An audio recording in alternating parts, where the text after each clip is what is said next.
Welcome again to my YouTube channel, A Better Covenant TV. It's a great pleasure to be with you again. Remember, understanding will always put control right back into your life. Before we delve into today's teaching, I want to remind you again to subscribe if you've not already subscribed to this channel, and to like and share this video so to expand our circulation around the globe. My website is www.abettercovenant.org. Now, we're talking about civil government and politics and your role in it. Your role in it. You don't have to be a politician to do something to affect the government of your country. It's wherever you are, whatever sphere of life you're operating in, there's always something you can do to shape the government of the land. Now, Proverbs chapter 14, let me read that again. Proverbs 14:28 says, In the multitude of people is a king's honor. In the multitude of people is a king's honor, but in the lack of people is the downfall of a prince. Now, this verse of scripture is pregnant with meaning, and I think I'll be going into it as the Lord directs me as we go along in the teaching. But the thing I want you to see here is that this word translated as honor here, it should actually be translated as power. It's projected power. That it means much more than honor. Of course, honor is involved in it. But it's simply telling you political power, the government power, government might. It's simply people power. There is no government without the people. Okay? So, I mean, that's very, very clear from what the scripture is saying. What it's telling you, without you and without me, there is no government in the land. So, political power is simply people power. And consequently, you have a role to play, which you should not underestimate what you can do when you tap into the wisdom of God. You have a role to play in shaping the politics of the land. You have a role to play in shaping good governance in the land. And the benefits of it will then come back to you, come back to your home, come back to your communities, and come back to your nation. And the world at large will then benefit from the effect of good government in the land. So don't underestimate yourself. Now let's look at Proverbs 24:3-7. Through wisdom a house is built, and by understanding it is established. Through wisdom a house is built, and by understanding it is established. Okay? It takes wisdom to build a house and understanding to establish it. Okay? You can't just put up a 24-story building. And I'm a medical doctor by training. I can't just wake up one day and say I'm going to put up a building and expect that building to last if I don't gain some expertise. I've got to go to an engineer who knows how to build and how to build buildings. Then he has to help me to get that building going. Through wisdom, a house is built, and by understanding it is established. Do you know that the biblical metaphor for the house, or the biblical metaphor for the state, the nation, is a house? And that again itself is pregnant with meaning. I'm going to come back to that later. The biblical metaphor or the biblical picture of the country, of the house, of the nation is a house. So you can put it this way. Through wisdom, a nation or a government is built, and by understanding it is established. You see? So all you need is the wisdom of God to play your role in bringing about good governance in the land. So let me read this from the Passion Translation. Proverbs 24. Verse 3. This is the Passion Translation. I said, wise people are builders, Wow, that's interesting. It says, wise people are builders. They are not destroyers. You tap into the wisdom of God, you become a builder. So wise people are builders. They build families, businesses, and communities. And governments. Wise people are builders. You tap into God's wisdom, you become a builder. A builder of people, a builder of families, builder of homes, builder of business, builder of relationships. Wise people don't destroy. The only things that wise people destroy are negative things. So this series of teaching that I'm getting into is to make you wise, so that together we can build. Build what? Good governance in the land. Say, but I'm a little and insignificant person. That's the whole idea. That's the whole idea of teaching, so that you don't underestimate yourself. So that you don't underestimate yourself. That there is always something you can do in your little corner of the world that will build good governance in your land, that will contribute positively and can have a ripple effect. So this scripture says, wise people are builders. Are you a builder? They build families. They don't destroy families. They build businesses. They don't destroy businesses. They build communities. They build governments. They build ministries. They build people. They build things. And through intelligence and insight, their enterprises are established and endure. When they establish government that lasts and produce effects, generations after the person that was in government. I mean, there are people today that we talk about who were governors, government officials. Till this very day, we are still living with the positive effects of their government in different parts of the world. We're still living. Think about people like Churchill, Winston Churchill, in Great Britain. These are builders. Abraham Lincoln in the United States. The world is still reaping the benefits of their reign till this very day. People like King David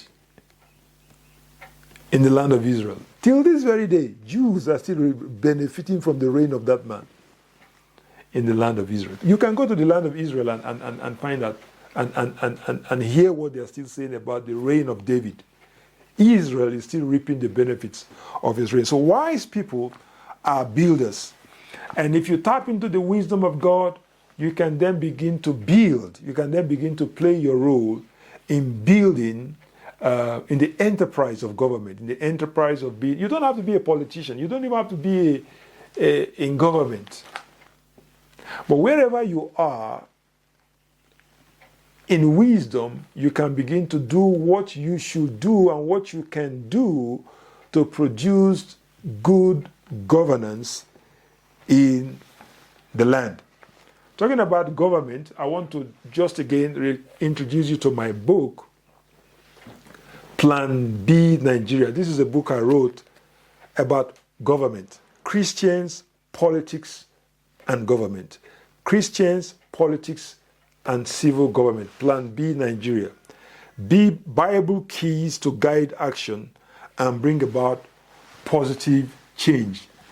You'll find this book at Amazon.com. Just go to Amazon.com. You'll find this book there. You can order a copy, and it's just a very, very powerful book that will guide you in matters of civil government, and you can begin to see what you can do to bring about civil government. If you're a politician, particularly if you're a believer and you're a Christian and you're getting into politics, get this book.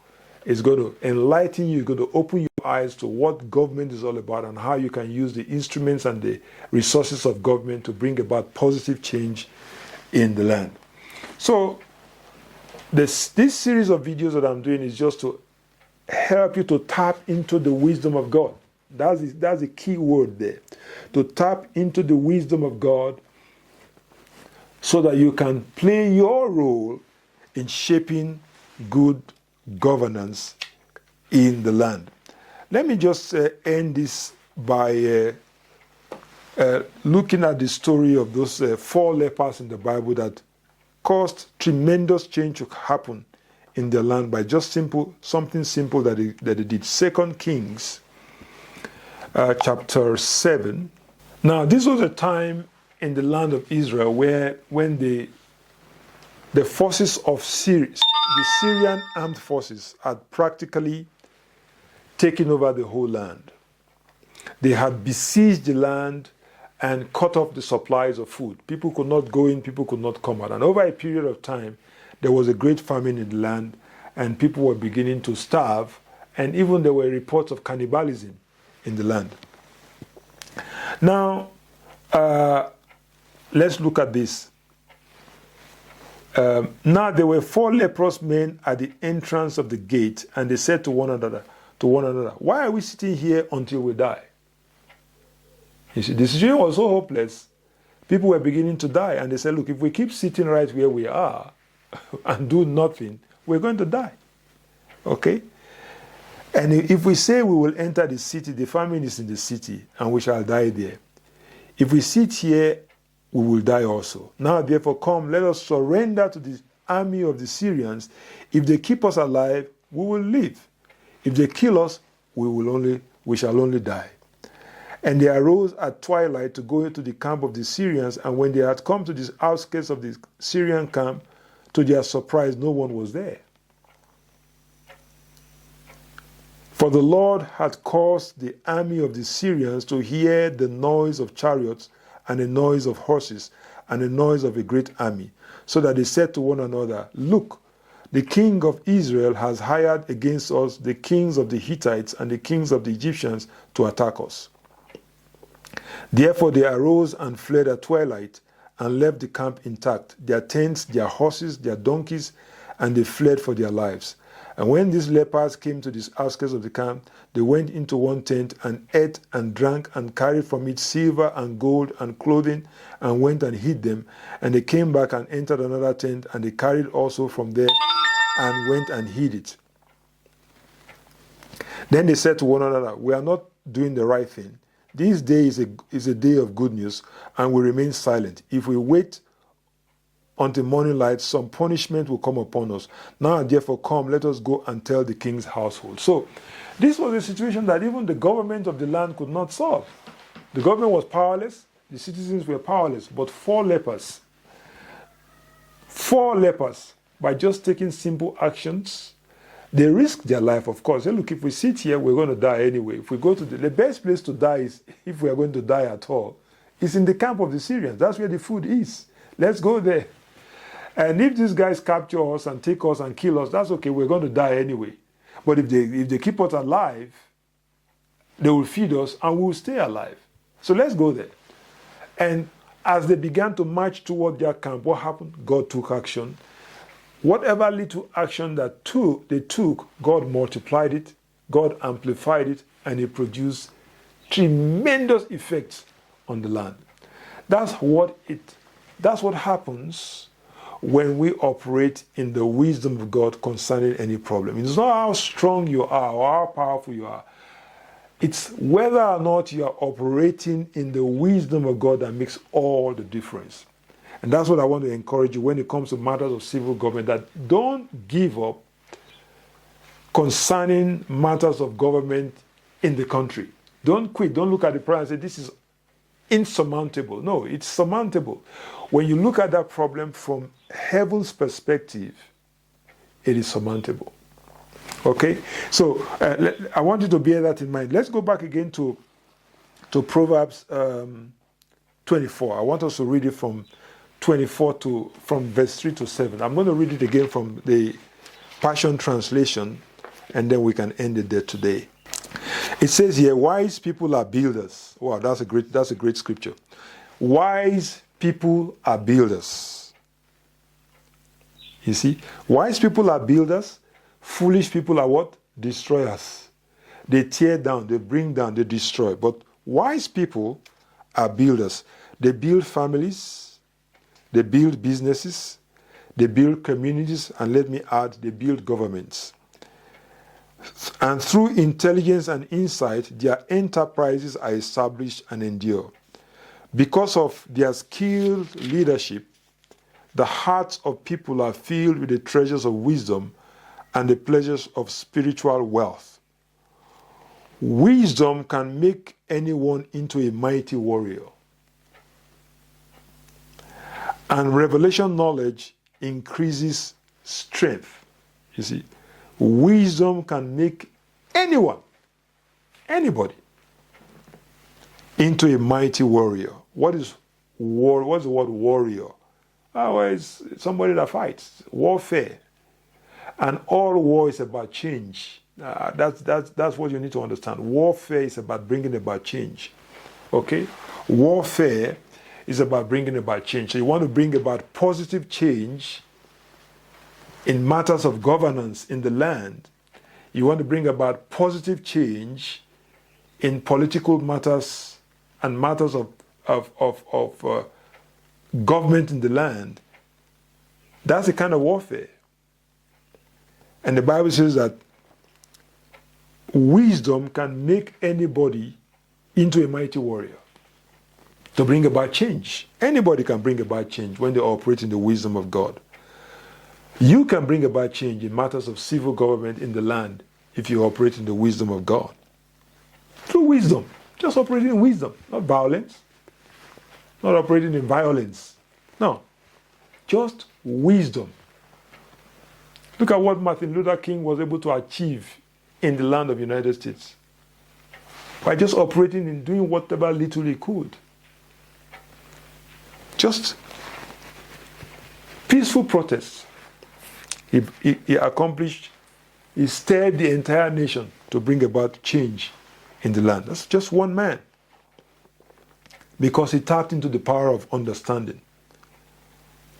So wisdom can make anybody into a warrior, and revelation knowledge increases strength, or increases what you can do, multiplies what you can do. Wise strategy is necessary to wage war, and with many astute advisors, you will see the path of victory more clearly. With revelation knowledge, with wisdom, you will see the path of victory. You will see the path to bring about change in matters of civil governance. So don't underestimate yourself. All you need to do is tap into the wisdom of God. Find out what the Word of God has to say about governance. Find out what the Word of God has to say about politics. Find out what the Word of God has to say about the nation, your country, and your place in it. And whatever little action you put forth where you are will begin to produce great effect. Will begin to produce great effect. So let's end it there today.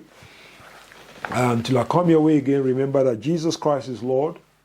If you've not made him Lord of your life, this is your opportunity to do that. He died for you at the cross of Calvary. That's where change begins. All change begins at the cross. All change begins right there at the cross. That's where Jesus took upon himself the problems. All the oppression, all the evils, all the sin, all the punishment. Jesus bore them for us at the cross so that we don't have to go through them.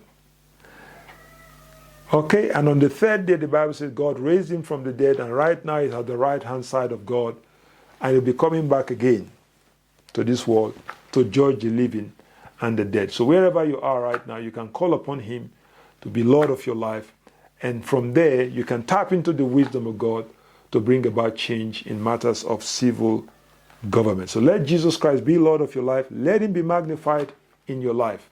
Let him be magnified in my life.